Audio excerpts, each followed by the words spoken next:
Nouvelle vidéo sur Wolters Kluwer. 200 lignes de code ont effacé 285 milliards en 48 heures. La question qu'on va se poser, c'est est-ce que l'IA menace-t-elle 190 ans d'avantage concurrentiel sur cette société qui, nous le verrons, a de très bons fondamentaux. Juste avant, n'hésitez pas à nous rejoindre sur Substack. En effet, je vous montre l'aperçu de ce Substack qui est plus un site, je viens de vous dire, mais vous avez également l'application sur votre téléphone. Sur Bourse 1, 2, 3, vous avez différents onglets, la partie Holdings, la partie Quality Contrariant, on en reviendra sur qu'est-ce que c'est. Sur évidemment l'onglet Portefeuille, je partage mon portefeuille et mes différentes watchlists.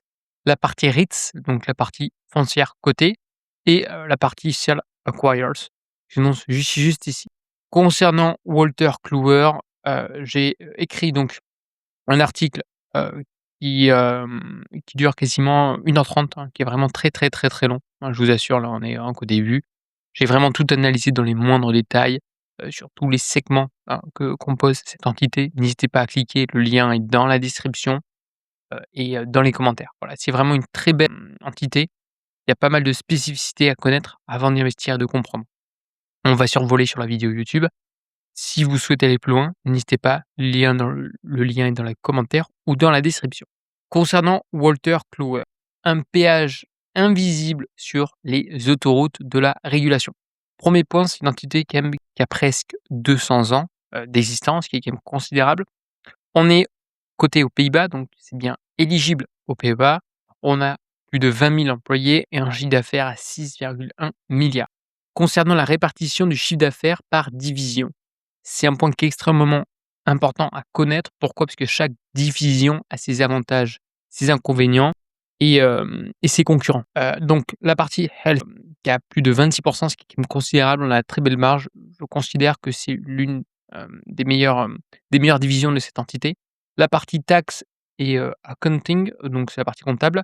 La partie finance, on a la partie donc justement légale et la partie ESG. Bon, ce qu'il faut retenir, c'est qu'on a 83 qui sont, des revenus, récurrents provenant de ces, entités en question. Donc on est sur une belle boîte avec des revenus récurrents et donc une visibilité sur les revenus dégagés par cette entité.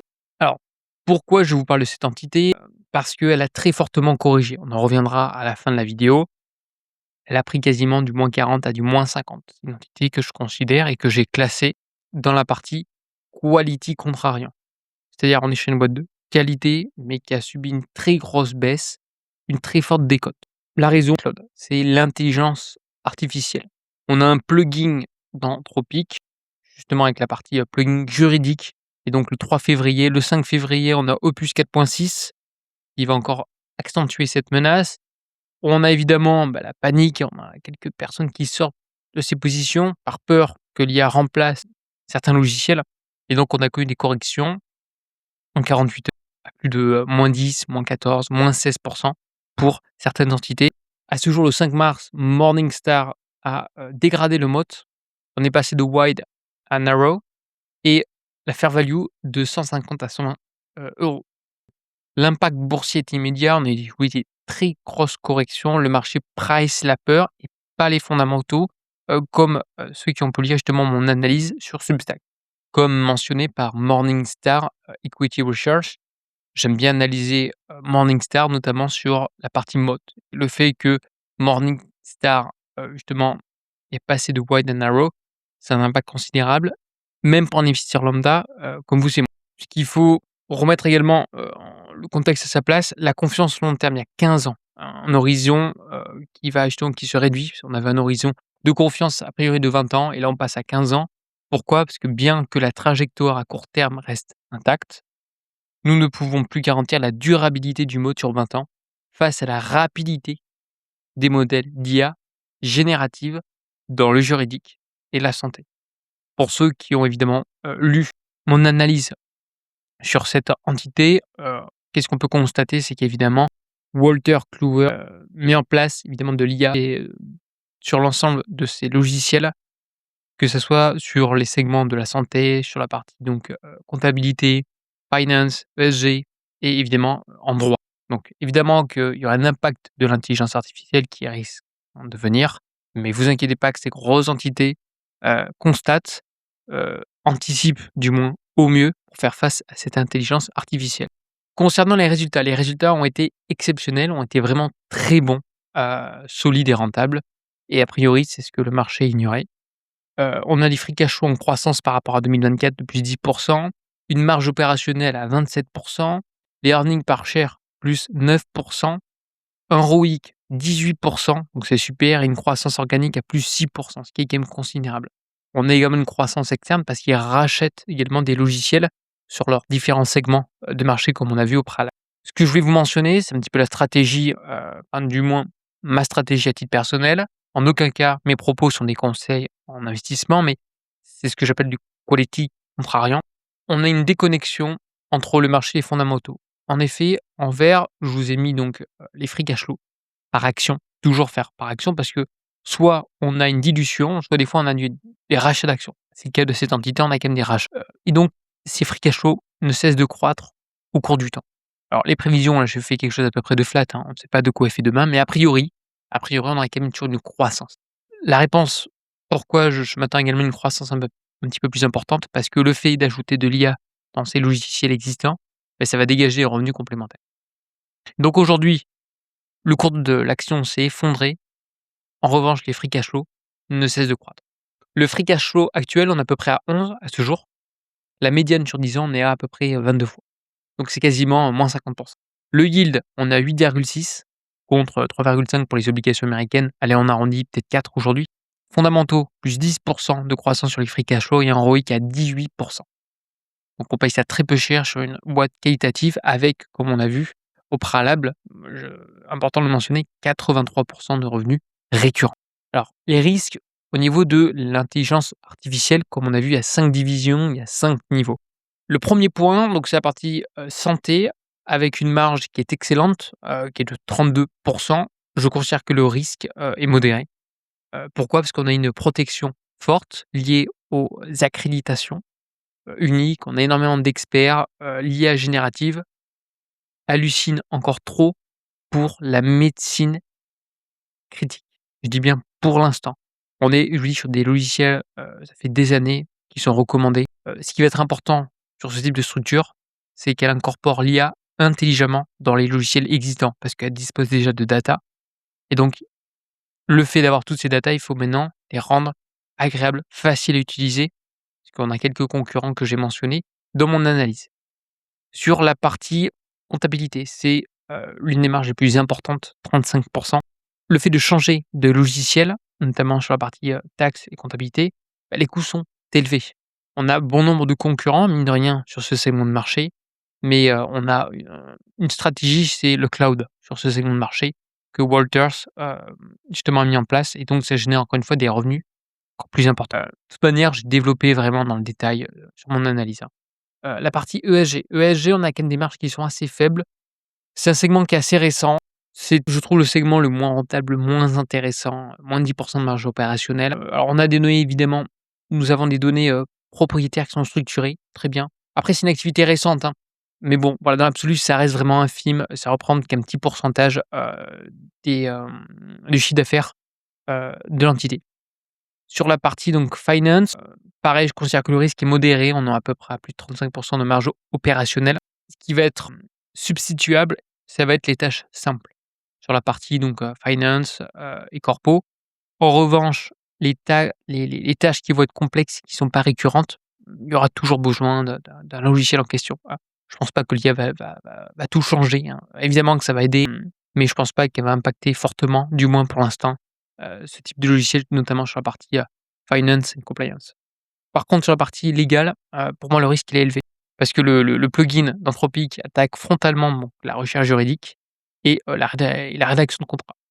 Donc les marges, je pense, peuvent se contracter, à voir comment, cette entreprise va résister face à l'IA, mais je pense que voilà, dans l'absolu, on va perdre, allez, on arrondit au-dessus, allez 20. Pas tout de suite, hein, ça risque d'être lissé sur du long terme. Ce qui va être important, c'est de connaître la stratégie, hein, de Clover, Walter, comment, celle-ci va évoluer au cours du temps. Alors déjà évidemment qu'il y a des réponses à ce jour, hein, des mises en place, notamment, il y a pas mal de R&D, 12 à 13 du chiffre d'affaires qui est réinvesti Bon, on a quand même pas mal d'experts IA, évidemment, c'est partie du jeu. UpToDate, c'est un logiciel dans le segment health avec la partie expert artificial, intelligence, plus de 1 600 hôpitaux US qui sont équipés.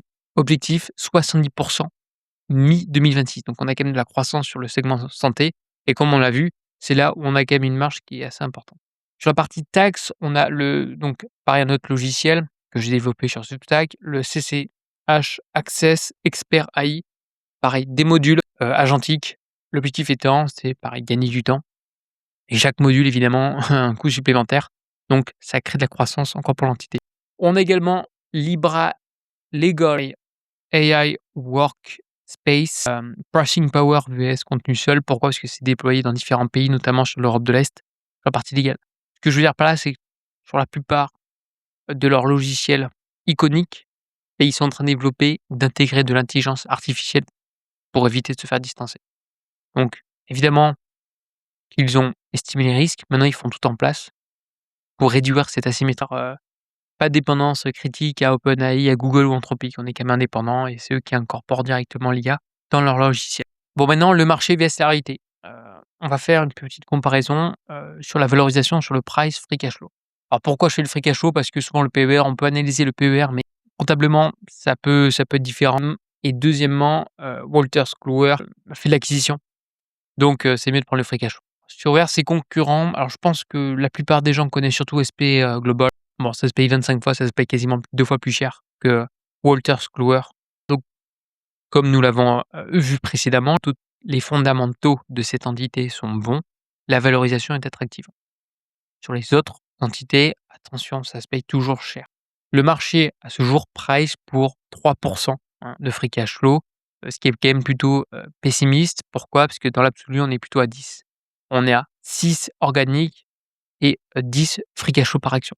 Alors, on est en 2025-2026, à voir sur du long terme si cette croissance est durable ou non. Mais 3, c'est relativement faible.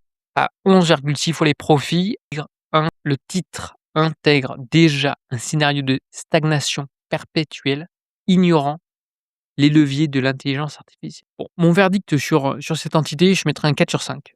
Pourquoi? Parce que le business model est excellent, on a un track record qui est, depuis quasiment 200 ans qui est super, une valorisation qui est très attractive, une solidité financière qui est excellente, le management qui était très bon.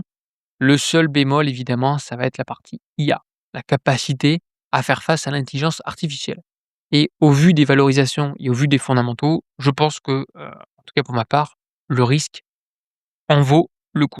3 choses à surveiller, évidemment, c'est le taux d'adoption du logiciel donc de santé UpToDate AI.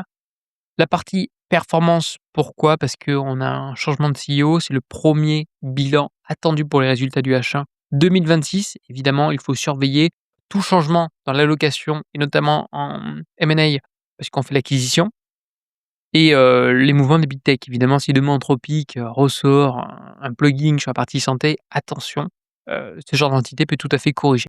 Selon moi, le marché confond incertitude à 20 ans et effondrement immédiat. Alors avant qu'on se quitte, vous inquiétez pas, je vais faire une petite analyse graphique. Cette vidéo, c'est qu'un aperçu, donc n'hésitez pas encore une fois à scanner ou cliquer le lien, dans la description ou dans les commentaires pour, avoir accès à l'analyse complète sur Wolters Kluwer. N'hésitez pas à mentionner dans les commentaires si pour vous, vous êtes plutôt sur ce dossier achat. Est-ce que pour vous, plutôt conserver ou vous êtes plutôt à l'écart sur ce genre de thématique? Alors on se met bien en monthly, donc en mensuel pour chaque de les gens, pour prendre un petit peu de hauteur. Concernant ce titre, on a déjà connu une très grosse correction en 98, jusqu'en, 2023.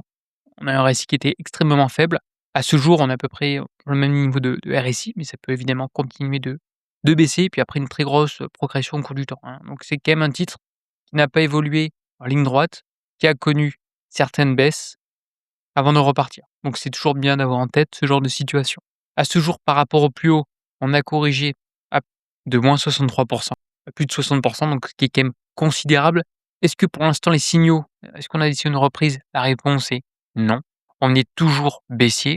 Je vous ai tracé une résistance oblique baissière, on est toujours baissier, hein. Donc attention, le titre peut continuer à s'effondrer, hein. Ce qui sera intéressant, ça sera analysé dès lors qu'on risque de casser cette oblique baissière, et repartir sur des niveaux. Le premier temps, c'est que ça reste quand même des titres qui sont très volatiles. Dès lors qu'on aura une news concernant Anthropic ou une autre intelligence artificielle avec un plugin en lien avec les thématiques de cette entreprise, évidemment que le cours va continuer de baisser. Je rappelle, les fondamentaux sont très bons. De toute manière, n'oublie pas, c'est les fondamentaux in fine qui ont raison. Une question de trafic, mais dans l'absolu, à ce jour, rien n'évoque le contraire. La boîte est bien gérée, elle est peu chère et elle est qualitative. N'hésitez pas à liker, n'hésitez pas à vous abonner et je vous dis à une prochaine. Allez, bye bye.